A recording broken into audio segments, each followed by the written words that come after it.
امروز ما میبینیم یک نفر در نماز جمعه در مسجد چه وقت تصمیم گرفته از کدام نقطه خیسته با این نیت که من نماز جمعه را بسیار خوب ادا میکنم، چیزی از وعظ و نصیحت میشنوم. اما کسی که همین جمعه را امروز در بند قرغه تیر میکنه، امروز در پکمان تیر میکنه، امروز در سروبی جلال آباد رفته ماهی خوردن، فقط پرستش شکم کرده یا الله را کرده، پرستش چی را کرده؟ شما ببینید این همین قسم است، همین لحظه عمرت است، یا مبدل به جنت میشه یا مبدل به جهنم میشه، در اختیاری خودت است، در کنترل خودت است. دلت طرف مسجد میری، دلت طرف سینما میری، دلت طرف وعظ و نصیحت میری، دلت طرف چکر میری، کدامش میری؟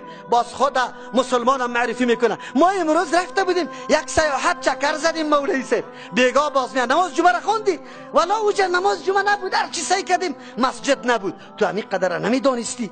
تو همین قدر در یادت نبود؟ همین آخرت در یادت نبود؟ همین قبر در یادت نبود؟ همون جهان دیگه در یادت نبود که من از این جهان رفته نیستم در جهان دیگه؟ تو چه میکردی؟ چه آمادگی برش گرفتی؟ بله، پیغمبر صلی الله علیه و سلم میگه که تذکر الاخره، آخرت در یادت میده.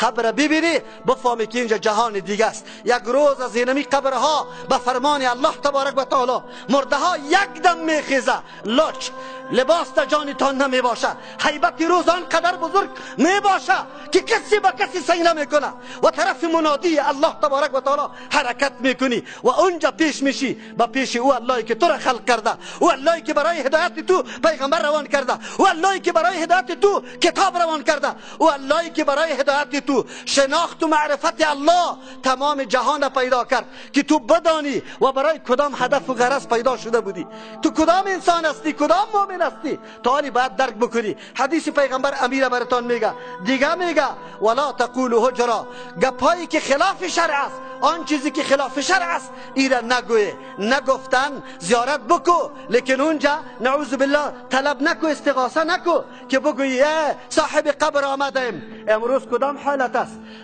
آلو چکا در قبر انداخته شده یا نه؟ قطعی سنگ شناخت سنگ زده میشه یا نه؟ که ما آمدیم تو بر ما اولاد بده. دیگهش میگه دیگه دیوانه را گرفته 10 نفر در اونجا برده که دیوانه جور شوه، دیگه مرض سرطان برده در صاحب قبر. خب پیغمبر میگه ایگه پاره نزنه، استغاثه امداد از کی طلب میکنه؟ آن چیزی که در شریعت ممنوع است تو همون کار طلب میکنی، برای تو همی گپ است. عجیب است.